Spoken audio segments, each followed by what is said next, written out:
Hey, Joe Gilder here. Welcome to video number 2 for Mix Together. I'm frustrated. I shot what I think was a really good video going through my static mix and doing some drum phase stuff, which is crucially important. And guess what? Something corrupted in the video file. I couldn't open it. I tried for like an hour and I'm back to do it again. So I'm probably a little crusty and grumpy because of that. But it did, as much as I hate to admit it, it did remind me of something that I need to cover before I really dive into the static mix. So in the next video, next week, we're going to talk about and really dive into the static mix, what it is, why it's important, and then we'll do our static mix here in the video. But before we do that, there's another kind of setup part B that we need to do with our mix, and that is simply this. Drums. You may have heard this before, and maybe this is old hat for you, or maybe you've never even considered this. The never considered it folk crowd, those are the folks I'm talking to.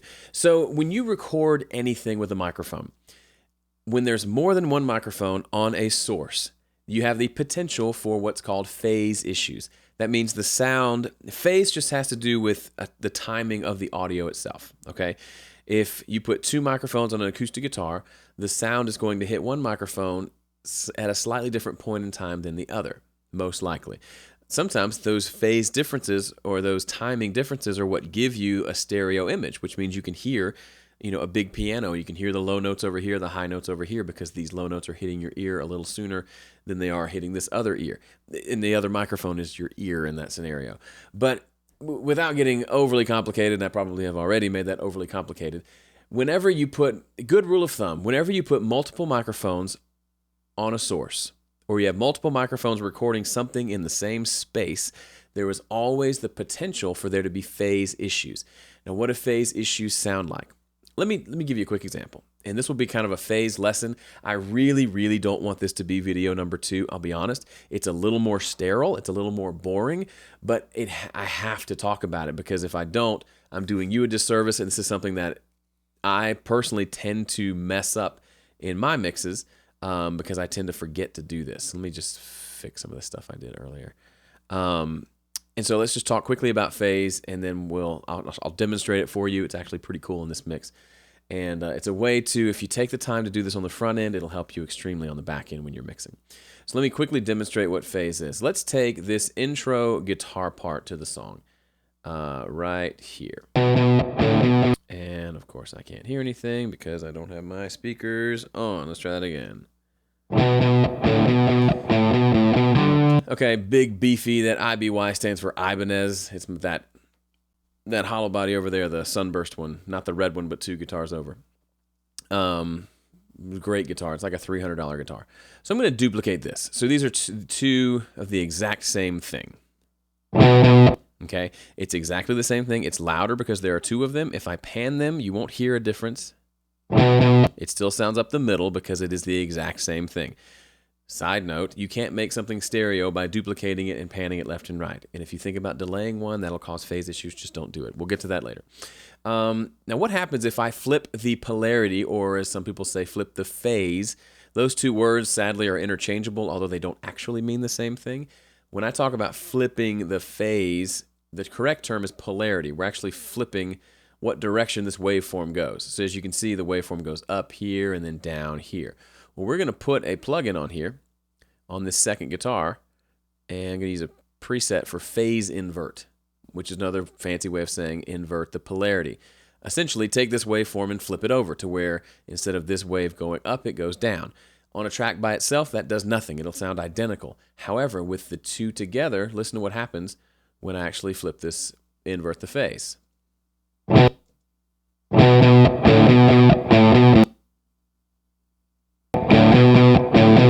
Okay, maybe you've done this before. Look, the 2 tracks are going, they're playing, they should be coming out of my speaker, but they're not because they are completely 180 degrees out of phase with one another. Technically not even 180 degrees out of phase. They are completely out of polarity with one another. Now, if I change the volume of this one,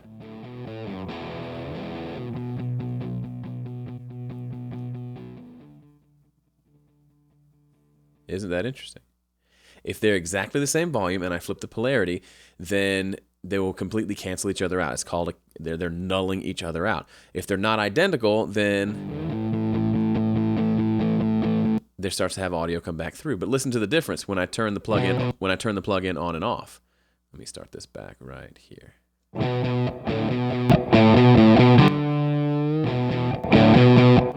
So there's a big difference in volume because they're out of phase, and now lots of other frequencies sound different. It sounds like I've EQ'd it and also turned it down. It's just very, very weird. The same thing happens on a less extreme level. Let me delete this before I forget. Okay. The same thing happens on a less extreme level when you put multiple mics on something like a drum kit. So what happens is we've got I think 11 microphones on this kit. We got 2 kicks, 2 snares, hi-hat, 2 toms, 2 overheads, and 2 rooms, okay? And if we listen to them and let's get ourselves a quick mix of the drums just to demonstrate this. Just real basic. I'm just going to turn things up and get a drum mix going.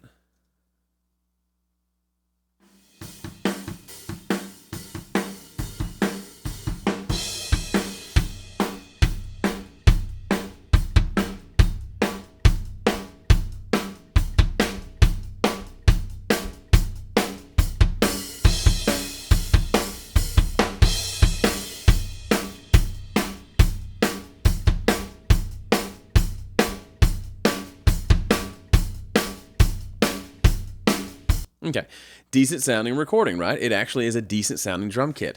So before we get into doing like our actual static mix, which is my favorite part of the entire mix, and I'm kicking myself that we're not doing it in this video, but we have to talk about this first. We just have to.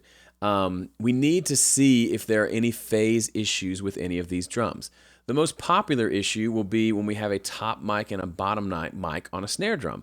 Depending on who recorded it, if something hits the top of a snare, the top waveform will look different from the bottom waveform. They'll be out of polarity with each other. The bottom waveform will push, the top waveform will pull, and that will come across as a waveform that looks different.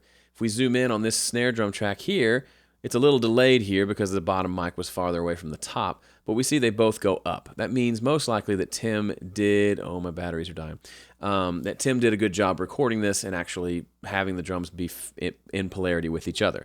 What I like to do is to check it anyway. And what I'm doing here is I'm going to put that plug-in on individual pieces of the drum kit and keep flipping the polarity to see which version sounds better. And in my opinion, almost every time I find at least one spot where everything sounds a little bit better by flipping that polarity.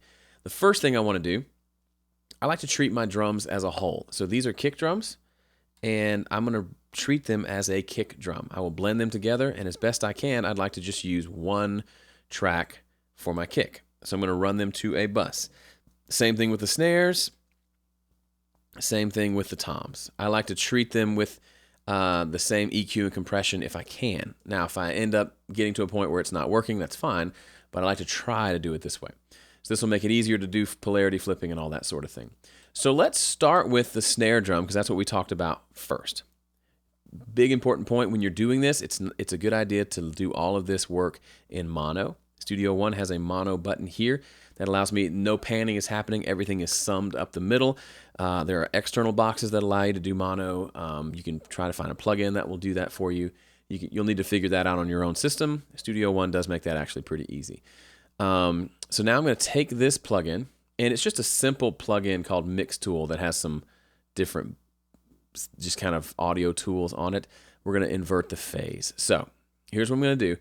I'm going to take this snare drum, the levels that I've set here, and all I'm going to do is listen and flip this polarity on and off. So right now, this is the unadulterated audio, and then I'm going to click it, and we're going to listen and see which way sounds better. I'm guessing it's going to sound best like this because it looks like Tim flipped the polarity, but it might actually sound better the other way. We're changing the relationship of the different frequencies, and we might find one is a little more pleasant than the other.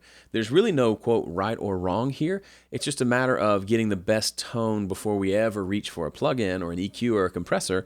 We want to give ourselves the best chance, and I'll show you. You'll understand what that means here in a minute. So first off, let's listen to this snare with and without the bottom mic having the polarity flipped.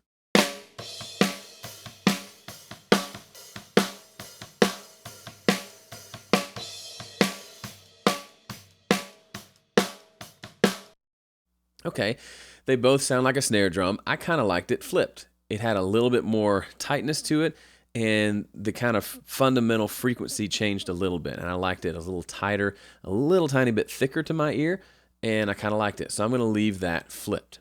Now let's go do the same experiment over on the kick drums. So we've got two kick drums. We've got the in mic, which is very snappy. And we've got the out mic, which is very beefy.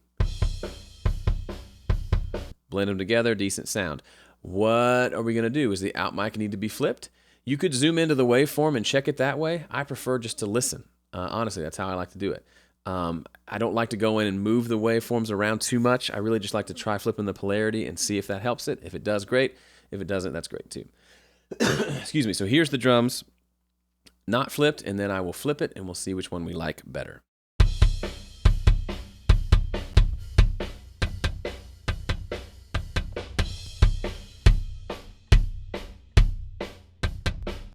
Okay, to me, that's an obvious answer. When I flipped the polarity of that one, it got way thin and we lost all our low end frequencies. There's something about flipping that canceled out those lower frequencies. I don't know about you, but I don't want to not have low frequencies in my kick drum. Here's a takeaway point. You may get a recording or a mix, or maybe you record some drums where, for whatever reason, maybe the two microphones were out of polarity with each other. And your original mix drum sound may sound like this. If you hear that, what's your first instinct? For me, it's to grab an EQ and boost the low end to make it have a bunch of low end. Let's do that real quick. This is a really good example of how you can shoot yourself in the foot by not actually addressing the phase stuff. As boring as it is, it's really crucial. So let's say this is our kick drum sound. We recorded it like this. We need some more low end.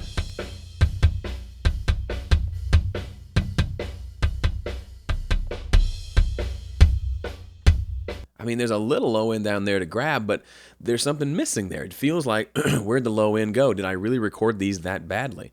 And then you go in and you flip the polarity of one, or in this case, we flip it back, and suddenly listen to it.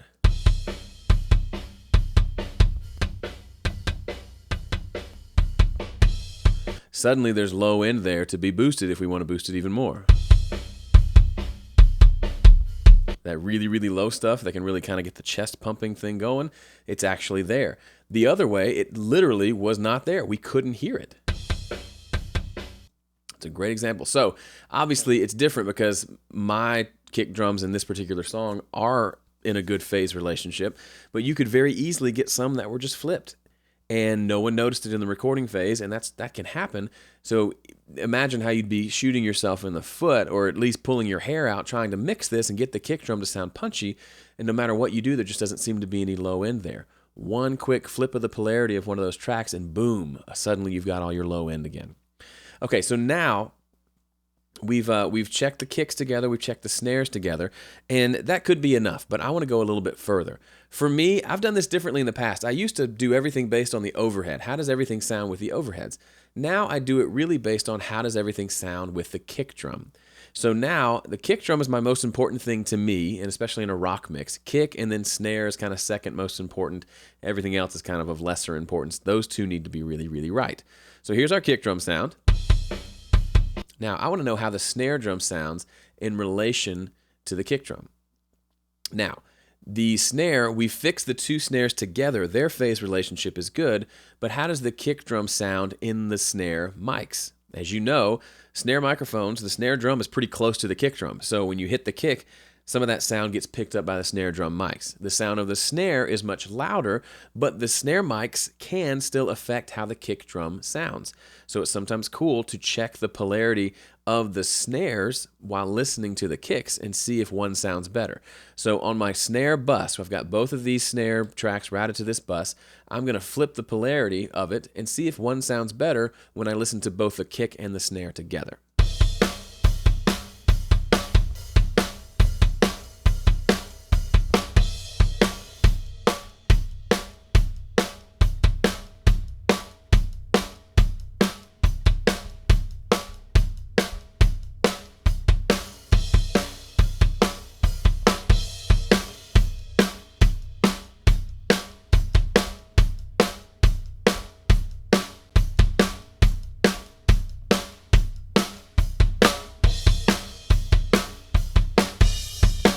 Okay, so there was a slight difference in the way the kick drum sounded, but it wasn't enough for me to really want to change how the snare sounds. It was kind of 6 in one, half a dozen in the other. I felt like the snare sounded a little bit different with the two blended. The kick sounded a little bit different, but I didn't love either way. And when I'm kind of on the fence, I just leave it alone. So we're going to leave that alone. The next thing I want to check is the snare or the kick drum, against the overheads. So what I want to do is do the same thing, have the kick and the overhead mics playing together, and I want to listen to how those two sound. So the kick drum and the overhead, those are now what we're hearing. And I want to flip the polarity of the overhead and see if one way helps or hurts the sound of our kick drum.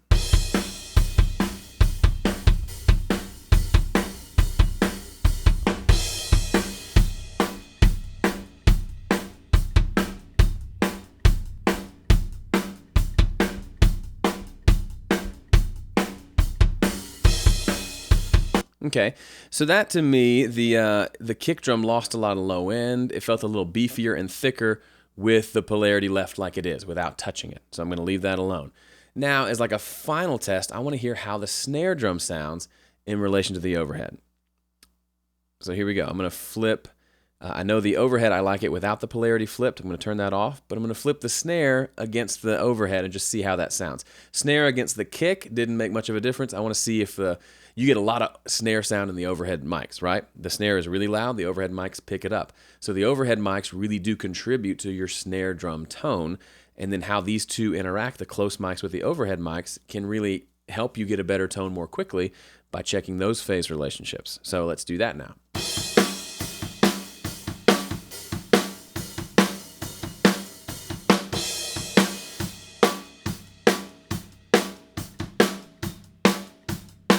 Okay, hopefully you can hear that. I'll play it again just to be sure.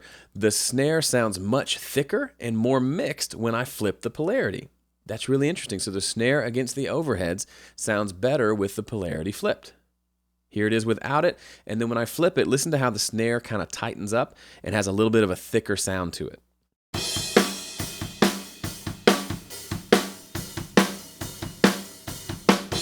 It's like you put an EQ there and brought out some of the low mids to give it some thickness. For me personally, the way I like a snare drum and the way I want this mix to sound, I want the snare to be nice and thick. So I think I'm going to leave that polarity flipped. Even though before we said the snare against the kick, we didn't really hear much of a difference.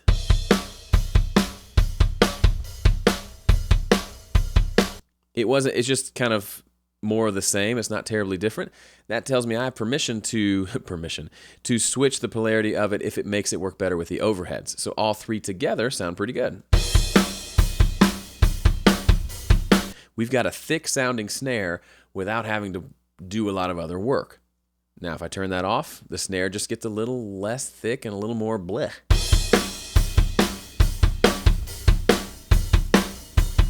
The snare jumps out. Just by flipping that, the snare jumps out. So something about the way the waveform, when it's going up from the snare drum to the overhead mics, it's hitting the overhead mics at maybe with the waveform going down, and it's hitting the spot mic with the waveform going up. Or something less simplistic than that, something more complex is happening, but by flipping the polarity of the snare, we get a better sounding overhead sound. The final thing I want to check, a better sounding snare sound when listening to the overhead.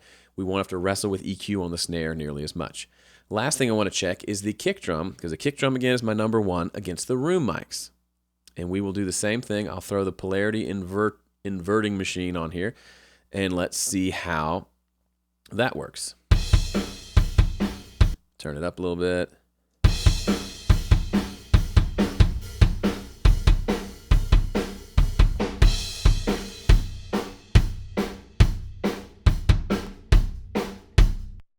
Sounds a lot beefier with it flipped.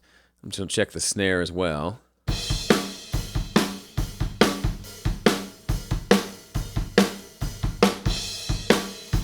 Snare sound didn't change as much to me, but the kick drum got a little beefier. To me, it's worth it. Even though I may roll off the low end in the room mic, I think it actually gives me an overall better sounding drum sound with a little bit of beef coming through the room.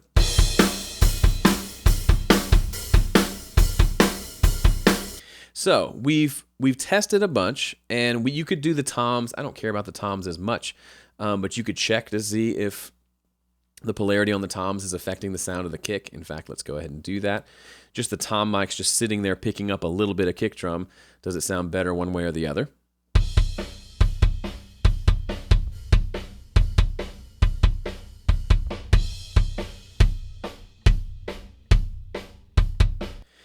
Again, it's like the snare. It's a little different, but neither one sounds dramatic, so I'm going to leave it alone. And then hi-hat, I don't care about that. So we've managed to listen to a bunch and do a lot of A-Bing. We've put the mix tool in 3 places: on the bottom snare, on the snare bus, and then on the room mic. Now, I'm going to hit play and just let the drums play without any of these plugins on there. And then I'll slowly add them in and listen to how it's not a dramatic difference. It doesn't go from raw drums to perfectly mixed drums, but it goes from good drum sound to a little bit better drum sound, which means when we start actually setting levels and mixing, it's going to be easier to get the sound that we want because we've fixed some of the phase issues that were going to be working against us anyway. So here we go. Let's take a listen.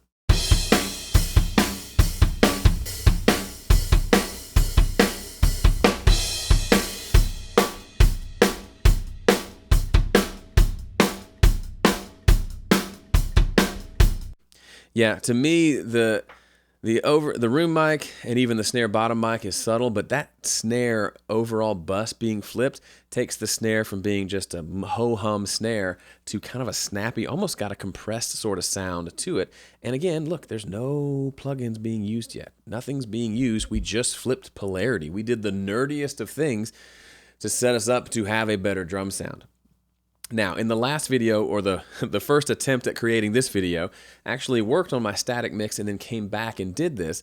And as I finished the video, I realized that's a little backwards because how you set levels will vary wildly depending on if these things are in phase. For example, that kick drum example from earlier, when I had them, they were out of phase and there was no amount of level setting I could do to make it sound thick, I would probably crank the kick drum doing my static mix just to get it to be audible. When flipping that polarity and getting that phase relationship right, I could have the kick a lot lower in the mix and coming through nicely. So for me, as much as I hate doing this part, it's kind of like setup point 2.0. We did the basic setup, but then this is using some listening and actually we're mixing, but we're still doing kind of just nerdier stuff. This is the kind of thing, if it was, if you could have an assistant, you would have them do a lot of this. And then you would come in and check their work and say, yeah, I agree with the decisions you made, let's go. But of course, we don't have assistants. We're mixing our own stuff. We're mixing for clients. We're doing this for fun. So we have to do a lot of this work. So for me, I'm going to let that kind of sit. And that is the kind of extra setup that this particular mix needs. Now I can go in the next video and I can do my static mix, which I will talk about why that's important. What to focus on, what not to focus on, and how I tend to approach that. But for me, this sets me up to be in an even better position to get a good static mix, which will then put me in an even better position to get the rest of the mix done in a timely and awesome fashion. Thanks for watching this video. I hope it's helpful for you. If you haven't downloaded your tracks, there's some info at the end of this video that will tell you how you can do that. And that's it from me. Thanks for mixing with me. I'll see you next week. Hey, thanks for watching this video. I hope you got a lot of ideas out of it that you can apply to your own mixes to get better results. If you want to join me and mix this song along with me, download the tracks, import them into your system, and mix the song in your system as I mix the song in mine, I highly encourage you to. It's all completely free. All you have to do is head over to homestudiocorner.com/MT, which stands for Mix Together, and fill out the little form there, and in a few minutes you'll have the tracks on their way to your inbox, and you can start mixing right away. I hope you'll do it. Check it out, homestudiocorner.com/MT. See ya.